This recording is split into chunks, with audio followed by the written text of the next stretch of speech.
Ini kami boleh berkumpul bersama-sama via Zoom ini, kami boleh memuji memuliakan nama-Mu. Nah, sebentar kami akan belajar kebenaran firman Tuhan. Tuhan singkapkanlah mata hati kami untuk dapat melihat keajaiban-keajaiban dari kebenaran firman-Mu, dan firman-Mu lah yang memerdekakan kehidupan kami. Urapi hamba-Mu dan urapi setiap kami, mampukan kami untuk dapat mengerti apa yang Tuhan mau dalam kehidupan kami. Kami serahkan semuanya ke dalam tangan-Mu, datanglah kerajaan-Mu dan jadilah kehendak-Mu. Di dalam nama Yesus, Tuhan kami yang hidup, kami naikkan ucapan syukur dan kami berdoa. Amin. Shalom Bapak Ibu Saudara yang terkasih di dalam Tuhan. Kita akan kembali belajar kebenaran firman Tuhan. Kita sudah belajar tentang identitas jasmani dan identitas rohani. Ya. Kita sudah melihat contoh-contohnya dari kehidupan Gideon, Daud, Raja Saul, dan sebagainya. Kita belajar bahwa kita harus bisa menggunakan identitas rohani ketika kita menghadapi tantangan, kesulitan, persoalan dalam kehidupan kita yang kita nggak bisa menghadapinya. Nah, itu sebabnya, saudara, malam hari ini kita mau belajar tentang dahsyatnya ciptaan baru. Dahsyatnya ciptaan baru dari identitas rohani kita. Saudara bisa lihat ya slide-nya ya. Nah, saudara, saya akan bacakan 2 Korintus 5 ayat yang ke-16. Sebab itu kami tidak lagi menilai seorang juga pun menurut ukuran manusia. Ini pernyataan Rasul Paulus dengan timnya bahwa dulu mereka pernah menilai seorang dengan ukuran manusia. Nah, ayat ini mengatakan bahwa sejak ini kami tidak lagi, katanya, menilai seorang juga pun menurut ukuran manusia. Nah, kenapa? Penyebabnya, kalimat selanjutnya dikatakan bahwa, dan jika kami pernah menilai Kristus menurut ukuran manusia, sekarang kami tidak lagi menilainya demikian. Jadi dari dua ayat ini, Pak Hendra, slide-nya belum muncul. Oh, belum muncul. Bentar.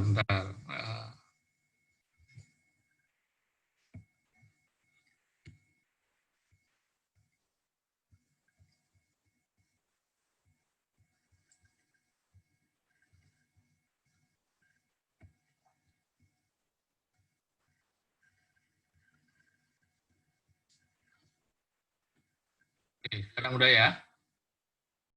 Oke, ya. Sebab itu kami tidak lagi menilai seorang juga pun menurut ukuran manusia. Dan jika kami pernah menilai Kristus menurut ukuran manusia, sekarang kami tidak lagi menilainya demikian.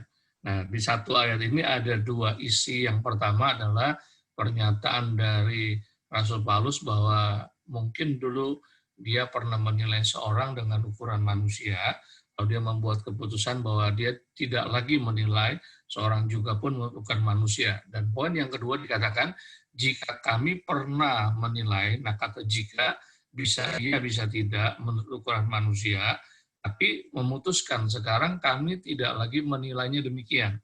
Nah, tanpa sadar kita juga bisa menilai Kristus dengan ukuran manusia. Nah, karena kita menilai Kristus menurut ukuran manusia, efeknya atau dampaknya atau akibatnya, kita bisa menilai orang lain juga menurut ukuran manusia. Ini penting, saudara.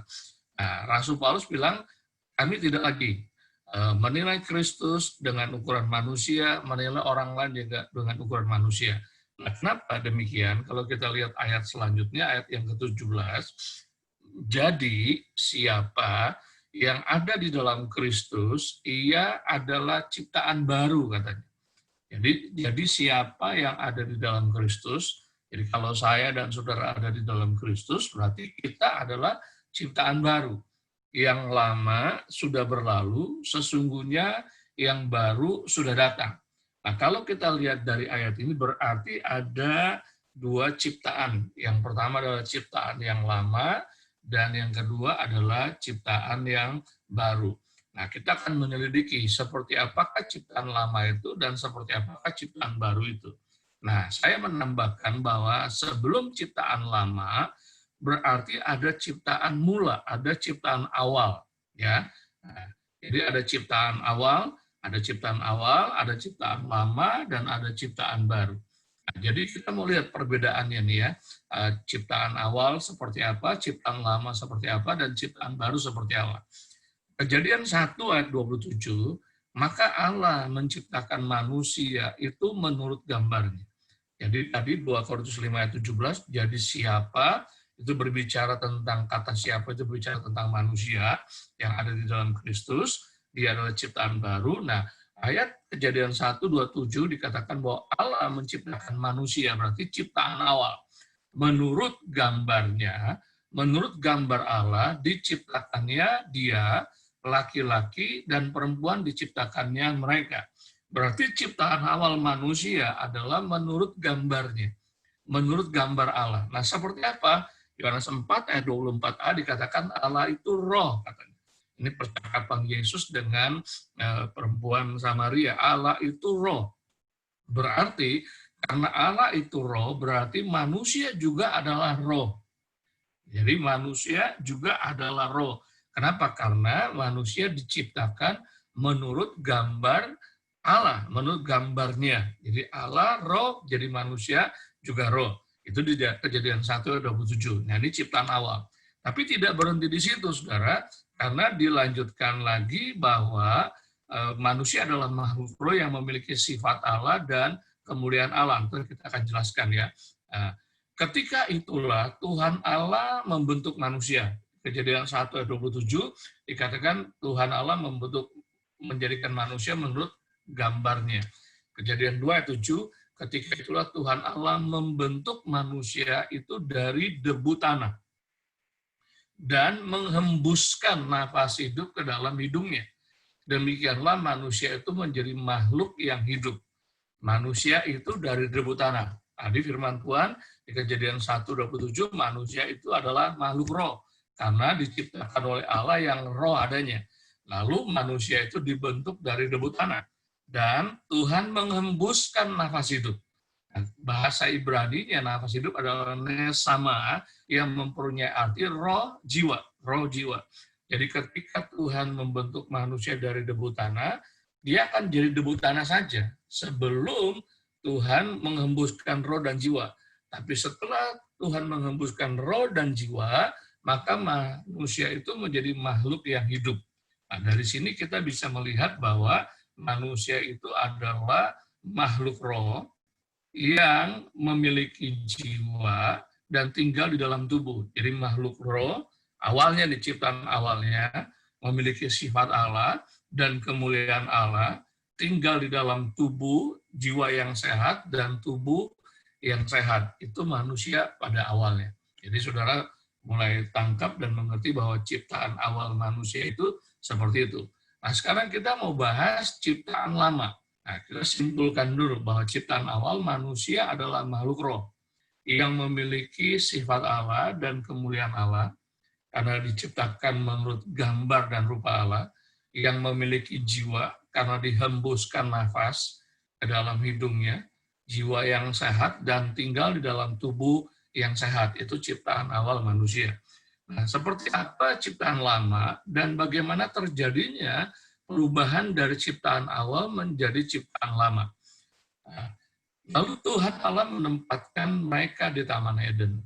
Dan Tuhan berfirman kepada Adam, tetapi pohon pengetahuan tentang yang baik dan yang jahat itu, janganlah kau makan buahnya. Karena Tuhan berfirman kepada Adam bahwa semua buah dalam taman ini boleh kamu makan.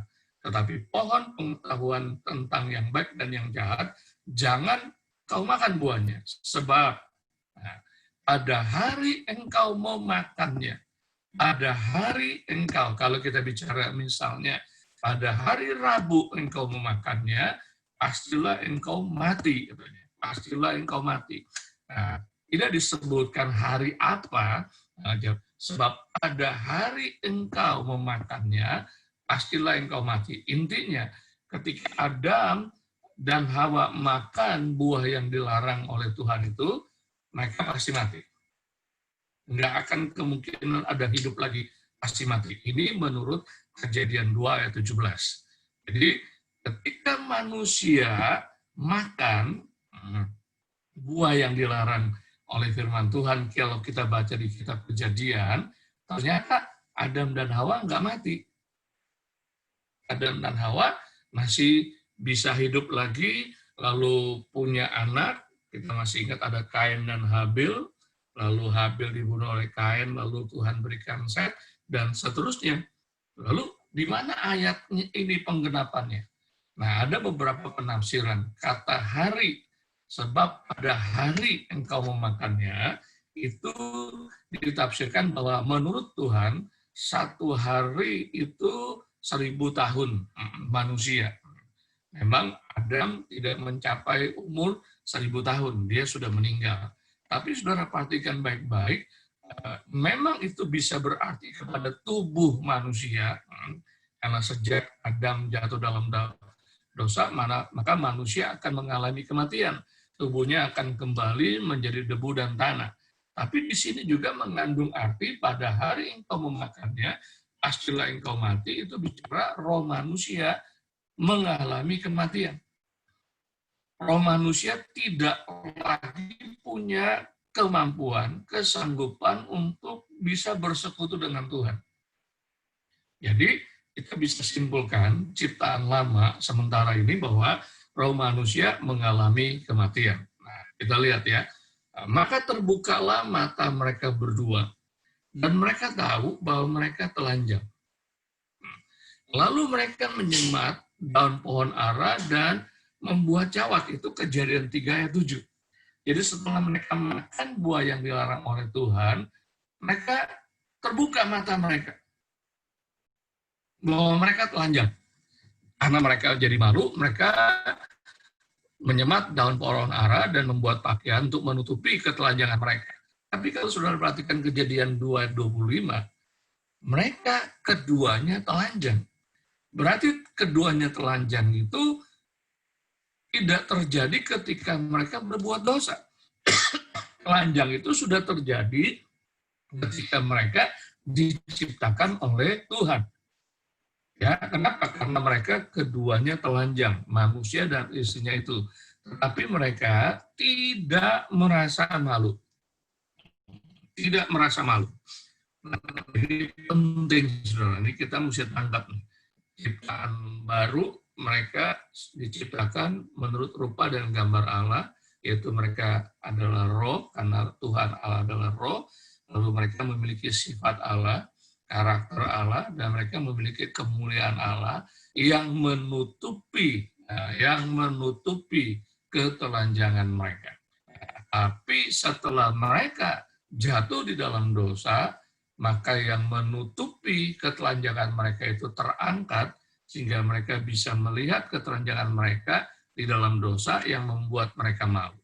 Nah, saudara, ini diteguhkan di Rasul Paulus, dikatakan bahwa karena semua orang telah berbuat dosa dan telah kehilangan kemuliaan Allah. Jelas di situ. Karena semua orang telah berbuat dosa dan telah kehilangan kemuliaan Allah. Nah, dari sini kita bisa terus menyimpulkan seperti apakah ciptaan lama. Satu lagi, saudara. Juga kamu yang dahulu hidup jauh dari Allah, berarti terpisah, nggak ada hubungan dengan Allah. Dan yang memusuhinya, udah jauh memusuhinya dalam hati dan pikiran. Nah, ini bicara tentang jiwa yang sudah rusak. Seperti yang nyata dari perbuatanmu yang jahat, yaitu perbuatan tindakan yang dilakukan oleh tubuh kita, oleh tangan, oleh mata, oleh kaki, oleh mulut. Ini perbuatan yang jahat, ciptaan yang lama. Nah, terpisah dari Allah, memusuhinya, hidup dalam kejahatan. Nah, kita bandingkan ya, bahwa ciptaan awal manusia itu manusia adalah makhluk roh yang memiliki sifat Allah dan kemuliaan Allah, yang memiliki jiwa yang sehat dan tinggal di dalam tubuh yang sehat. Nah, sejak manusia jatuh di dalam dosa, manusia rohnya mengalami kematian. Tidak lagi bisa berhubungan dengan Tuhan.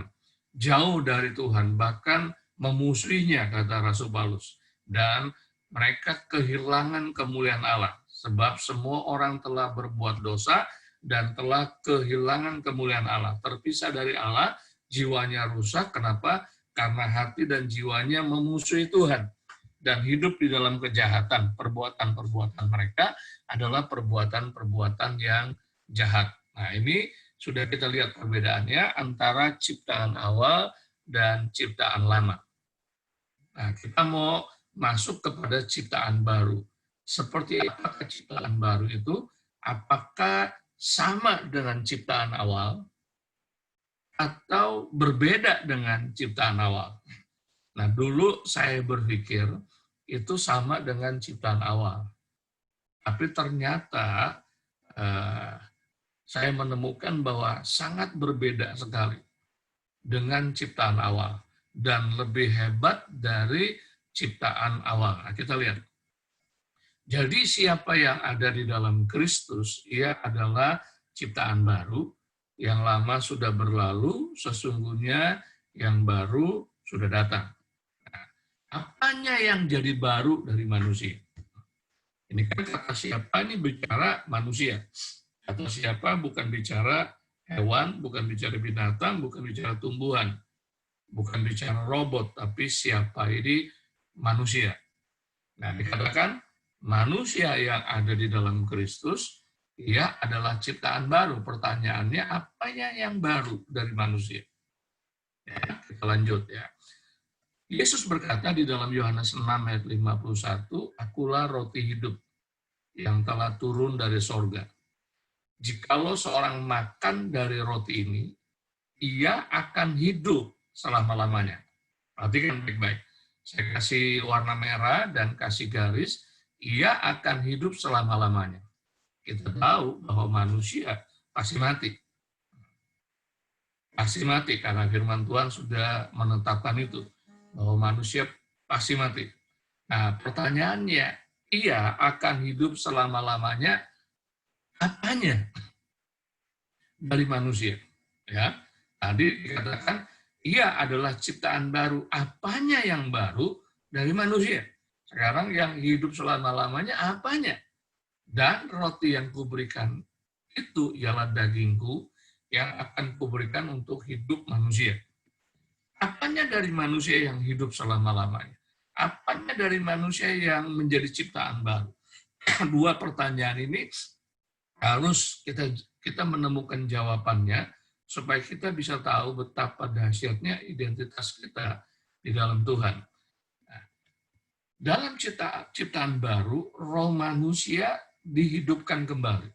Jadi, awalnya hidup roh manusia. Jatuh dalam dosa, roh manusia mengalami kematian. Dalam ciptaan baru, dihidupkan kembali, katanya. Dihidupkan kembali.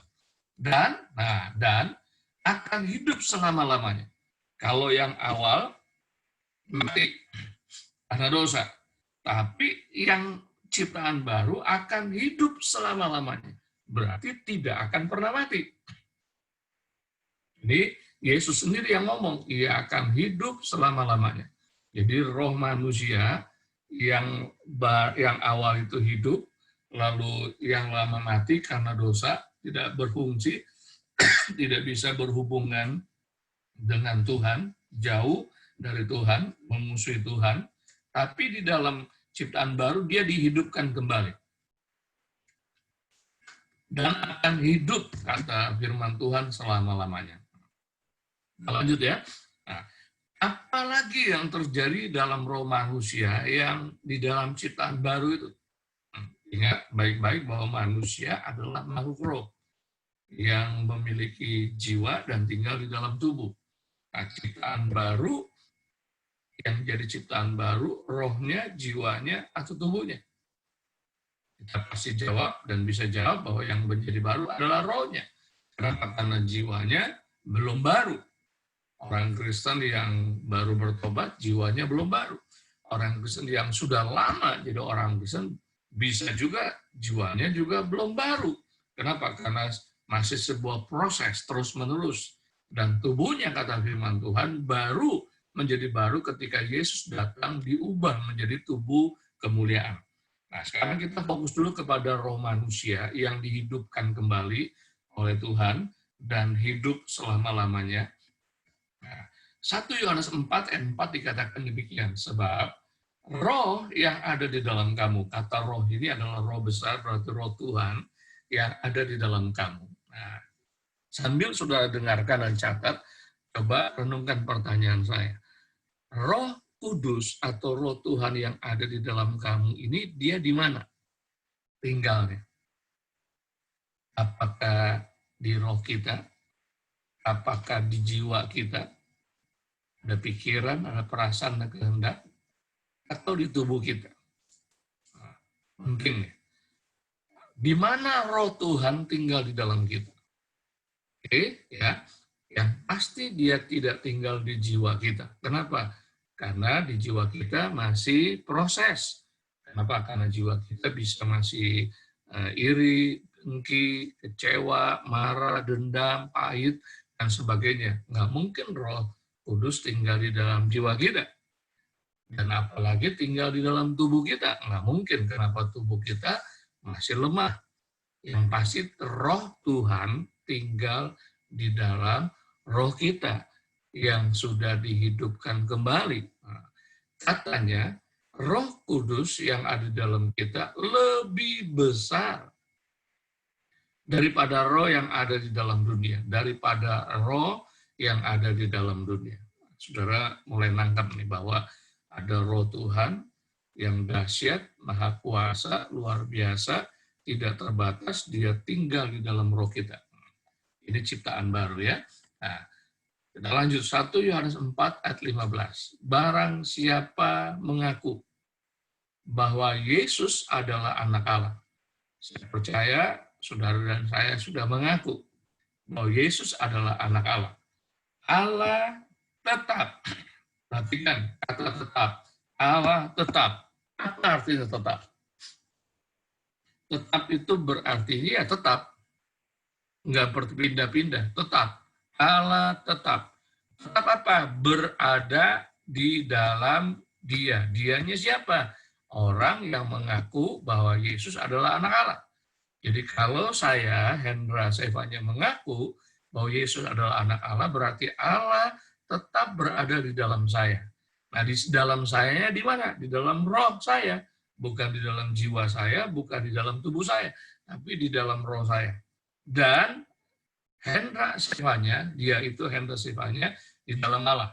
Saudara, saya sebetulnya lagi mencari contoh di Google, tapi tidak menemukan menjelaskan Allah tetap berada di dalam dia dan dia di dalam Allah. Nah, saudara pernah tahu spon untuk cuci piring, spon ya, spon. Ada kayak busa tapi spon lah namanya spon. Nah, saudara, spon itu kita masukkan ke dalam ember yang penuh dengan air. Berarti spon itu ada di dalam air. Tapi kalau saudara perhatikan, air itu juga ada di dalam spon. Kenapa? Karena spon itu ada rongga-rongga, ada ruang-ruang yang bisa tempat masuk air masuk ke dalamnya. Jadi di dalam spon itu ada air, di luar spon itu ada air. Nah, itulah kehidupan kita. Hidup kita ada di dalam Tuhan, tapi Tuhan juga ada di dalam kita. Luar biasa. Nah, pertanyaannya begini, Pak, apakah ciptaan awal nggak begitu? Apakah ciptaan awal Tuhan menjadikan kita rupa dan gambarnya, dia tidak tinggal di dalam kita? Tidak. Allah tidak tinggal di dalam Adam. Allah tinggal di luar Adam. Dan Adam tidak tinggal di dalam Tuhan. Beda sekali ciptaan awal sama ciptaan baru. Ciptaan baru, Allah tinggal di dalam kita, katanya tetap, nggak berubah-berubah, nggak keluar masuk. Dulu waktu saya masih remaja, karena kurang pengajaran kebenaran firman Tuhan, setiap kali ikut KKR ditandang, siapa yang mau terima Yesus? Saya maju lagi. terima Yesus, lalu ikuti doa, Tuhan, aku undang Engkau masuk ke dalam hati saya. Dalam perjalanan jatuh bangun, saya merasa Tuhan keluar. Lalu ikut KKR lagi, undang lagi Yesus masuk dalam hati saya. Mungkin ada di antara saudara juga punya pandangan seperti itu. Yesus keluar masuk.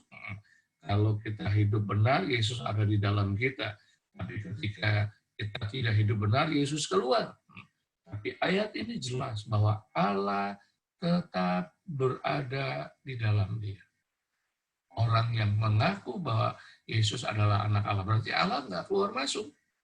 Roh Kudus nggak keluar masuk. Dia tetap berada di dalam kita, dan kita ada di dalam Allah. Susah dijelaskan, susah dibayangkan. Saya lagi cari contoh yang bagus seperti apa. Ya, temunya cuma busa itu, spon rendam di dalam air, dan air menguasai busa, dan air juga masuk di dalam busa. Nah, ini ciptaan baru ya. Nah, kita lihat lagi. 1 Korintus 6 ayat 17. Tetapi siapa yang mengikatkan dirinya pada Tuhan, menjadi satu roh dengan dia. Nah, luar biasa kan? Jadi manusia baru kita dihidupkan untuk hidup selama-lamanya, lalu manusia baru kita itu ditinggali oleh roh Tuhan, dan roh Tuhan ada di dalam roh kita, kita ada di dalam roh Tuhan. Nah, ditegaskan kembali oleh Rasul Paulus, tetapi siapa yang mengikatkan dirinya pada Tuhan menjadi satu roh dengan dia. Nah, kata menjadi satu roh itu nggak bisa dipisahkan. Jadi kalau orang yang sudah percaya Yesus dengan benar ya, saya bilang dengan benar, menerima Yesus sebagai Tuhan dan Juru Selamat dengan benar, dia tidak bisa dipisahkan dengan Tuhan. Kenapa? Karena sudah menjadi satu roh dengan dia. Saya kasih contoh lagi. Saya punya Fanta merah. Dan saya punya segelas aqua, air bening. Lalu saya campur Fanta merah dengan aqua bening tersebut. Menjadi satu cairan. Lalu saya pisahkan lagi, nggak bisa. Nggak bisa. Dua warna itu yang sudah menjadi satu, nggak bisa dipisahkan. Mau pakai ilmu apapun, nggak bisa. Nah, apalagi firman Tuhan bilang, orang yang mengikatkan dirinya pada Tuhan menjadi satu roh dengan dia. Berarti nggak bisa. Tidak ada siapapun, apapun yang bisa memisahkan. Itu yang seperti Rasul Paulus bilang, tidak ada apapun, siapapun yang bisa memisahkan kasih Kristus dengan kita. Nggak bisa. Kenapa? Karena udah jadi satu. Satu roh dengan dia. Nah, karena kita tidak tahu kebenaran firman Tuhan, seringkali kita merasa terpisah. Kalau kita hidup baik, hidup benar, kita merasa jadi satu. Oh, kita ngalami hadirat Tuhan, lu enak. Tapi kalau kita gagal, kita melakukan kesalahan, jatuh dalam dosa, kita merasa terpisah. Kita merasa Tuhan jauh dari kita, meninggalkan kita. Nah itu kenapa? Karena itu tipuan-tipuan si jahat yang membuat kita nggak ngerti. Kalau saudara minggu depan nanti baca Good News tiap hari dengan detail, maka saudara akan lihat bahwa Yesus dicobai oleh iblis itu bicara tentang identitas. Nah, kalau kita nggak ngerti identitas kita menjadi ciptaan baru, mudah bagi kita jatuh, mudah bagi kita lemah. Nah, ingat baik-baik, ini ciptaan baru yang Tuhan sendiri mengatakannya. Karena kita buat kesimpulan ya, kita buat kesimpulan. Nah, kita buat kesimpulan perbedaan ciptaan awal, lama, dan baru. Sama-sama manusia, saya bedakan warnanya, awal warna hijau, lama warna biru, lalu merah, warna ciptaan baru. Nah, kita lihat perbedaannya ya. Kita lihat perbedaannya. Awal, roh, hidup, memiliki sifat Allah dan kemuliaan Allah, memiliki jiwa yang sehat dan tinggal di dalam tubuh yang sehat. Lama, Karena jatuh dalam dosa, rohnya mati. Tidak bisa berkomunikasi, tidak bisa berfellowship dengan Tuhan. Makanya saudara, orang-orang yang belum percaya, dia mencari Tuhan tanda kutip dengan caranya sendiri. Makanya pohon bisa jadi Tuhan, benda mati bisa jadi Tuhan, patung bisa jadi Tuhan, segala-galanya jadi Tuhan. Nggak bisa, kenapa? Karena rohnya mati. Selama rohnya mati, mereka tidak akan pernah bisa ketemu dengan Tuhan.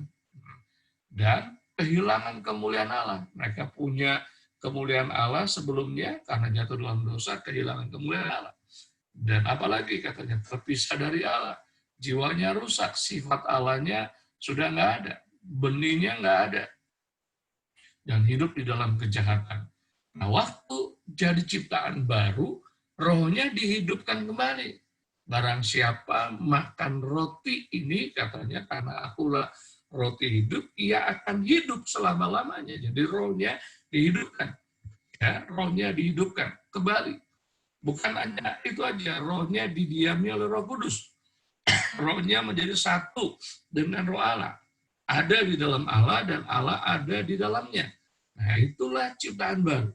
Jadi kita bisa simpulkan, saudara, dari kebenaran-kebenaran ayat ini, itulah kehidupan Anda dan saya yang sebenarnya di dalam Kristus. Ciptaan baru, bukan ciptaan awal, apalagi ciptaan lama. Jadi ciptaan baru. Nah, pertanyaannya begini, Pak, kalau saya ciptaan baru, kenapa saya belum mengalami secara maksimal apa yang sebenarnya ciptaan baru? Kan ciptaan baru itu kan kita menjadi satu dengan roh Tuhan. Kata firman Tuhan, roh Tuhan lebih besar daripada roh yang ada dalam dunia ini. Kenapa kita belum mengalaminya? Nah, yang Tuhan jadikan ciptaan baru adalah rohnya. Ingat ini baik-baik. Yang Tuhan jadikan ciptaan baru adalah rohnya. Jiwanya belum. Jiwanya tanggung jawab kita. Tubuhnya belum, tanggung jawab kita. Nah, kalau kita cuma berhenti di sini, maka kita tidak bisa menikmati apa yang terjadi di dalam roh kita. Tidak bisa. Karena itu masih terjadi di dalam roh. Ingat, Kejadian 1 ayat 27, maka Allah menjadikan manusia menurut gambarnya. Terjadi tuh, tapi belum jadi makhluk hidup. Kenapa? Karena Tuhan belum sediakan tempatnya, yaitu debu tanah, tubuh. Dan Tuhan belum menghembuskan, memasukkan roh dan jiwa ke dalam tubuhnya. Ketika Tuhan menghembuskan roh dan jiwa ke dalam hidung manusia, manusia menjadi makhluk yang hidup. Nah, saudara, PR penting yang nanti minggu depan kita lanjutkan kembali. Bagaimana identitas yang dahsyat, yang luar biasa ini bisa nyata di dalam kehidupan jasmani kita. Karena ini masih di dalam roh, masih di dalam roh. Tapi ini roh kita yang sebenarnya dahsyat, ajaib. Itu di mata Tuhan luar biasa. Nah, nanti kita sambung lagi minggu depan. Tapi intinya malam hari ini kita belajar bahwa di mata Tuhan, saya dan saudara adalah roh yang dihidupkan kembali. Roh kita didiami oleh Roh Kudus. Roh kita menjadi satu dengan roh Tuhan. Tuhan ada di dalam kita dan kita ada di dalam Dia. Mari kita berdoa. Bapa di sorga, kami datang kepadamu dengan hati bersyukur dan berterima kasih. Biarlah kebenaran firman Tuhan yang kami pelajari malam hari ini itu berbicara lebih jauh di dalam setiap hati kami masing-masing. Mungkin kami belum menangkap 100%, tapi kami tahu kebenaran-Mu mutlak, ajaib, luar biasa, tidak berubah. Biarlah kebenaran firman Tuhan itu termeterai dalam hati kami. Roh Kudus, tolong kami untuk kami semakin mengerti apa yang Tuhan nyatakan melalui identitas ciptaan baru ini. Memberkati setiap kami yang hadir malam hari ini, yang mendengarkan pemuritan ini, belajar pemuritan ini, biar kami mulai menyadari bahwa kami mempunyai ciptaan baru. Kami adalah ciptaan baru dengan identitas yang luar biasa di dalam Tuhan. Dalam nama Yesus Tuhan kami yang hidup, kami mengucap syukur, kami berdoa. Amin. Nah, sebelum kita doa syafaat, saya minta Pak Baskoro boleh mulai mimpin pujian lagi.